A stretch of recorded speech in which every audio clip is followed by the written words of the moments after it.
విజయ్ తండ్రి చంద్రశేఖర్ కీలక ప్రకటన చేశారు. విజయ్ తో కలిసి రావాలని కాంగ్రెస్ ను ఆహ్వానించారు. డిఎంకే కూటమిలో కాంగ్రెస్ పార్టీ ఉంది. అయితే తమిళనాడులో 4 స్థానాల్లో కాంగ్రెస్ ఆధిక్యంలో ఉంది. టీవీకే విజయ్ 112 స్థానాలు లీడింగ్ లో ఉంది. మ్యాజిక్ మార్క్ విజయ్ దాటకపోతే పొత్తులే కీలకం కాబోతున్నాయి. కాబట్టి కాంగ్రెస్ ను చంద్రశేఖర్ ఆహ్వానించడంతో తమిళనాడులో రాజకీయ సమీకరణాలు మారుతాయా? డిఎంకేను వీడి కాంగ్రెస్ బయటకు వస్తుందా? మరి ఏం జరుగుతుంది? ప్రస్తుతం సస్పెన్స్ గా కనిపిస్తోంది. ఎస్ రాజు, ఇప్పుడు ఎలా చూడాలి? ఎందుకంటే తమిళనాడులో ఇప్పుడు ఏ ఎగ్జిట్ పోల్స్ కూడా అందలేదు. ఇప్పుడు మీరు చెప్పినట్టుగా ఒక జయలలిత మాత్రమే రెండోసారి అధికారం చేపట్టారు. ఇప్పుడు అధికార మార్పిడే కోరుకుంటారు అక్కడ ప్రజలు. బట్ ఈసారి స్టాలిన్ కూడా ఆ రికార్డ్ బ్రేక్ చేస్తారనుకున్నారు. అసలు మొత్తానికి అంచనాలు అందకుండా 3వ స్థానానికి పడిపోయింది డిఎంకే. ఇప్పుడు బీజేపీ ఒకవైపు బీజేపీ నేతలు ఎవరు చెప్పినా తమిళనాడులో కూడా మాదే అధికారం, మేము విజయ్తో కలిసి ముందుకెళ్తామని చెప్తున్నారు. కానీ చంద్రశేఖర్ చాలా కీలక వ్యాఖ్యలు చేస్తారు. కాంగ్రెస్ వాళ్ళు వస్తే విజయ్తో కలిసి రావాలని కూడా ఆయన బహిరంగంగా చెప్పారు. ఇప్పుడు ఏంటి, ఎలా మారబోతోంది?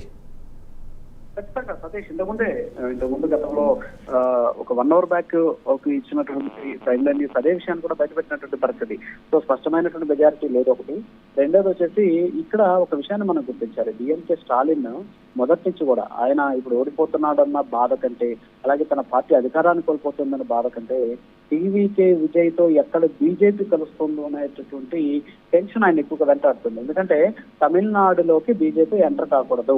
వన్స్ అధికారాన్ని పంచుకుంటే అన్నాడీఎంకే ముసుగులో, తద్వారా ఖచ్చితంగా భవిష్యత్తులో ఇక ద్రవిడ పార్టీలకి తమిళనాడులో ఎంట్రీ ఉండదు. కాబట్టి ఎట్టి పరిస్థితుల్లో కూడా బీజేపీతో అన్నాడీఎంకే ముసుగులో బీజేపీ విజయ్ తో కలవకూడదు.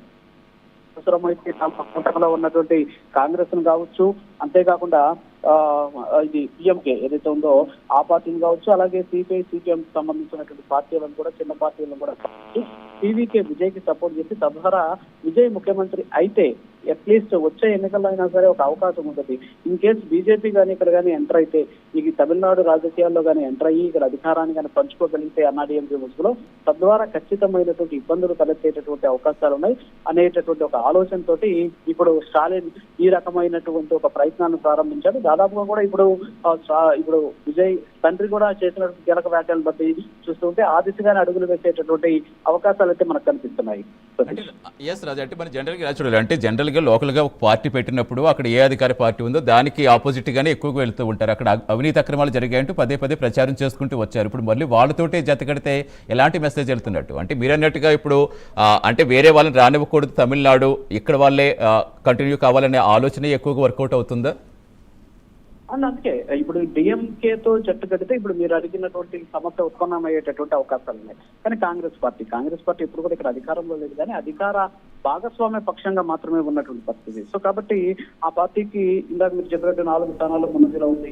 అలాగే సిపిఐ ఒక 3 స్థానాల్లో ముందంజలో ఉంది. సిపిఎం ఒక స్థానంలో ముందంజలో ఉన్నటువంటి పరిస్థితి. పిఎంకి ఒక 5 స్థానాల్లో ముందంజలో ఉంది. సో ప్రస్తుతానికి విజయ్ 109 స్థానాల్లో, అంటే టీవీకే పార్టీ 109 స్థానాలు ముందంజలో ఉంది. సరే, 1-2 స్థానాలు అటు పక్కన పెట్టినా కూడా కనీసం ఒక 10 స్థానాలు అవసరం అవుతాయి. సో ఈ 10 స్థానాలు అవసరమైనటువంటి సందర్భంలో ఖచ్చితంగా ఈ పిఎంకే ఒకటి, అలాగే ఇండియన్ నేషనల్ కాంగ్రెస్ తో పాటు సిపిఐకి సంబంధించినటువంటి వాళ్ళు, లేకపోతే ఇతరుల నుంచి ఒకరిని తీసుకొని తద్వారా ప్రభుత్వాన్ని ఏర్పాటు చేసే దిశగా చర్యలు అయితే తీసుకునేటువంటి అవకాశం. దానికి డిఎంకేకి సంబంధించినటువంటి స్టాలిన్ ప్రస్తుతానికి అయితే పావులు అదుపుతున్నటువంటి పరిస్థితి. ఎందుకంటే ఇప్పటికే స్టాలిన్ గవర్నర్ కలవడానికి వెళ్లారు. గవర్నర్ కలిసి తన రాజీనామా ని అక్కడ అందజేసేటటువంటి పరిస్థితి ఉంది. సో తర్వాత గవర్నర్ అతిపెద్ద పార్టీగా ఏర్పడినటువంటి టీవీకేకి ప్రభుత్వాన్ని ఏర్పాటు చేసేటటువంటి అవకాశం కల్పించాలని చెప్పేసి టీవీకే అధినేత కూడా కలిసేటువంటి అవకాశం ఉన్నాయి. అయితే పూర్తి స్థాయిలో ఈ ఫలితాలు వెలువడిన తర్వాత, సో ప్రస్తుతానికి మాత్రం ఫ్రెండ్స్ బట్టి ఆల్మోస్ట్ డిఎంకే చెదరబడినటువంటి నేపథ్యంలో సో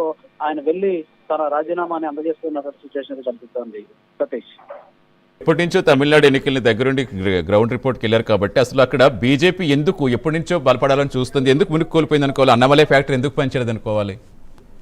ఇక్కడ అదే మొదటి నుంచి కూడా ఇక్కడ ఏంటి అంటే ఎస్పెషల్లీ ద్రవిడ సంస్కృతి అనేది, సో ఆ భావజాలం ఇక్కడ ఉన్నటువంటి ప్రజల్లో ఎక్కువగా ఉన్నటువంటి నేపథ్యంలో ఇక్కడ మనం ఇప్పుడు కూడా బీజేపీ ఇప్పుడు కూడా ఆ రకమైనటువంటి సిద్ధాంతాలని ఇక్కడ ఉన్నటువంటి ప్రజలను ఆకట్టుకోవడంలో విఫలమవుతూ ఉన్నటువంటి పరిస్థితి ఉంది. ఎందుకంటే ప్రస్తుతం మనం చూస్తే ఈ రోజు జరిగినటువంటి ఎన్నికల్లో ఇప్పుడు వరకు ఉన్నటువంటి మన దగ్గర ఉన్నటువంటి సమాచారాన్ని బట్టి చూస్తుంటే ఒక్క చోట కూడా బీజేపీ ఆధిక్యంలో లేనటువంటి పరిస్థితి ఉంది. సో అన్నామలై ఫ్యాక్టర్, అంటే అన్నామలై కూడా ఈసారి ఎన్నికల్లో పార్టీకి దాదాపుగా కూడా దూరంగానే కొంత కదలికలు కనిపించినటువంటి పరిస్థితి. అయితే అయినప్పటికీ కూడా బీజేపీ ఎంతో కొంత ప్రభావం చూపిస్తుంది అన్నాడీఎంకేతో కలిసి అని అనుకున్నా సరే కనీసం బీజేపీ ఒక్క స్థానంలో కూడా ప్రస్తుతానికి గెలిచిన సిచ్యువేషన్ అయితే మనకు కనిపించినటువంటి పరిస్థితి. సో కాబట్టి ఇప్పుడు బీజేపీ ఎంత బలపడాలనుకున్నా కూడా అలాంటి సిచ్యువేషన్ లేదు. కాబట్టి ఇప్పుడు ఎక్కడ అన్నాడీఎంకేని విజయ్ కి దగ్గర చేసి తద్వారా బీజేపీ ఇక్కడ పావులు కదిపేటటువంటి పరిస్థితి ఉంటుందేమో అనేటటువంటి ఆందోళన అయితే అటు స్టాలిన్ అయితే కనిపిస్తున్నటువంటి సిచ్యువేషన్ సతీష్.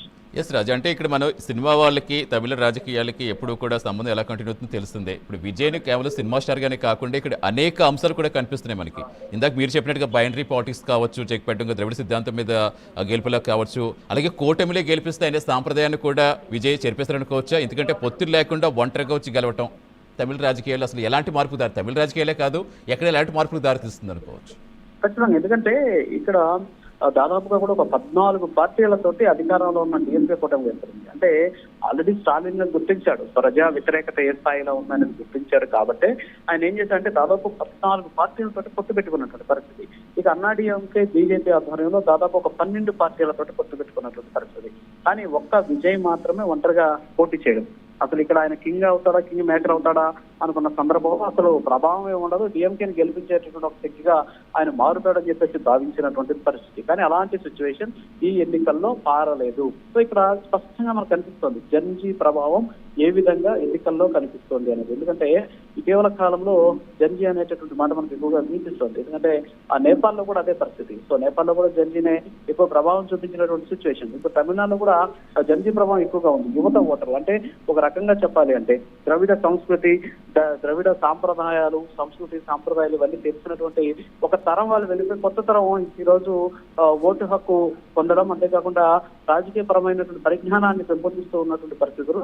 ఇందాక మీరు అన్నట్టు వారసత్వ రాజకీయాలకి లేకపోతే ఇక్కడ ఉన్నటువంటి ద్రవిడ సంస్కృతితో ముడిపడినటువంటి రాజకీయాలకి చెక్ పెట్టే విధంగా ఓటర్లు తమ తీర్పునైతే చెప్పినటువంటి సిచ్యువేషన్ కనిపిస్తుంది సతీష్.